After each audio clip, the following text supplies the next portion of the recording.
पत्नी का प्रेम कठोर आदमी को भी निर्बल बना सकता है। बहुत पुराने समय की बात है। एक सैनिक युद्ध के बाद अपने घर लौटा। युद्ध में उसने कई तरह के चरित्र को करीब से देखा। जब वह वापस घर आया तो उसका व्यवहार पूरी तरह से बदल चुका था। सैनिक के अंदर चिड़चिड़ापन कुछ इस तरह हावी हो चुका था कि वह छोटी छोटी बातों पर गुस्सा हो जाता था, जिसकी वजह से पूरे घर में तनाव का माहौल रहने लगा। पति के बदले व्यवहार की चिंता पत्नी को खाए जा रही थी। वह समझ नहीं पा रही थी कि पति के बदले व्यवहार को कैसे शांत किया जाए।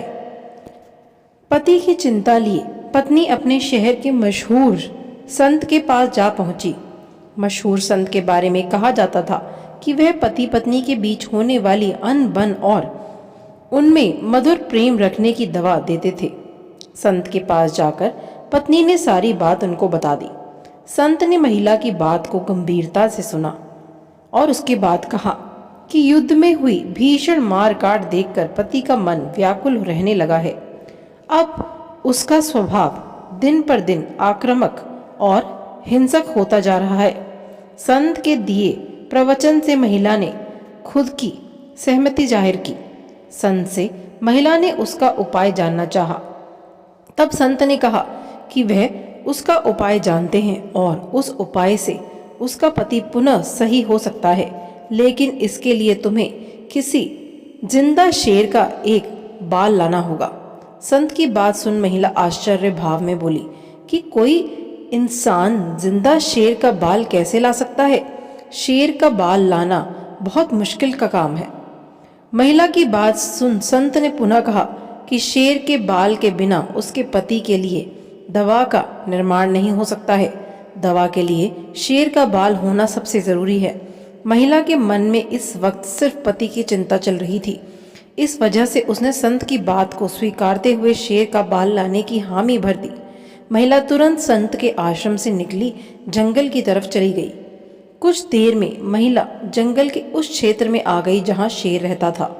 महिला ने देखा शेर इस समय अपनी गुफा के से आराम फरमा रहा था। महिला ने किसी तरह मांस का जुगाड़ कर शेर की गुफा के सामने रख दिया।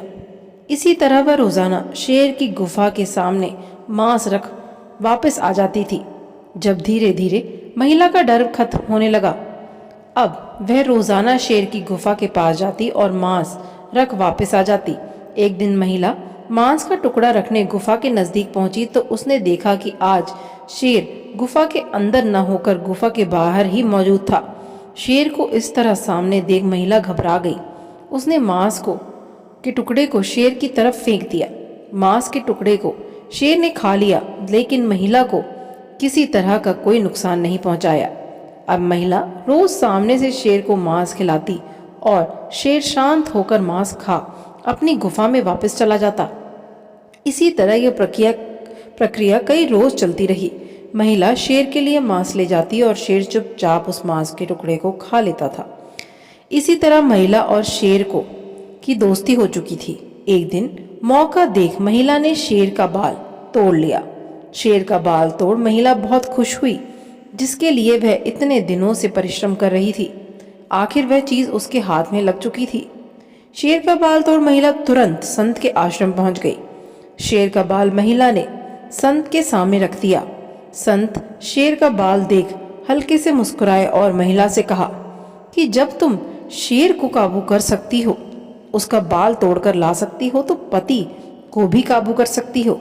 अगर तुम पति के साथ प्रेम से व्यवहार करोगी तो बदले में पति का स्वभाव भी ठीक होने लगेगा।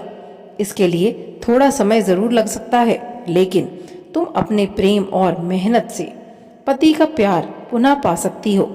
महिला संत की बात समझ चुकी थी। वह तुरंत वापस अपने घर आ गई। अब से रोजाना जब भी उसका पति उससे क्रोध में बात करता, तब वह उसको हमेशा प्रेम से जवाब देती। कुछ ही दिनों में पति को अपनी गलतियों का एहसास होने लगा और उसका हृदय परिवर्तन शुरू हो गया। समय बीतता गया तो दोनों एक दूसरे को समझने लगे और एक दूसरे को प्यार करने लगे। दोनों का जीवन सुखमय व्यतीत होने लगा। कहानी सार। इस कहानी का सार बिल्कुल दूध की तरह साफ है। अगर इंसान चाहे तो अपने जीवन साथी के क्रोधी स्वभाव को शांत कर सकता है। इसके लिए ज़रूरत है तो बस प्रेम की। जब भी जीवन के चक्र में दो पहिए चलते हैं तो समान रूप से नहीं। अगर एक साथी क्रोध करता है तो ज़रूरी नहीं कि दूसरा साथी भी उसका उसी क्रोध भाव में जवाब दे। अगर दूसरा साथी अपने क्रोध साथी का जवाब प्रेम से देने लगे तो निश्चय ही दोनों में प्रेम बढ़ने लगेगा। बस ज़रूरत है तो समय और धैर्य की। प्रेम और धैर्य के साथ काम लीजिए और आपका वैवाहिक जीवन सुखमय बन जाएगा। आशा करती हूँ आपको ये छोटी सी पारिवारिक कहानी बहुत अच्छी लगी होगी और आपको इस कहानी से एक बहुत ही अच्छा संदेश मिला होगा। अगर आप मेरे चैनल पर नए हैं तो चैनल को सब्सक्राइब करें, बिना मत जाइएगा। धन्यवाद।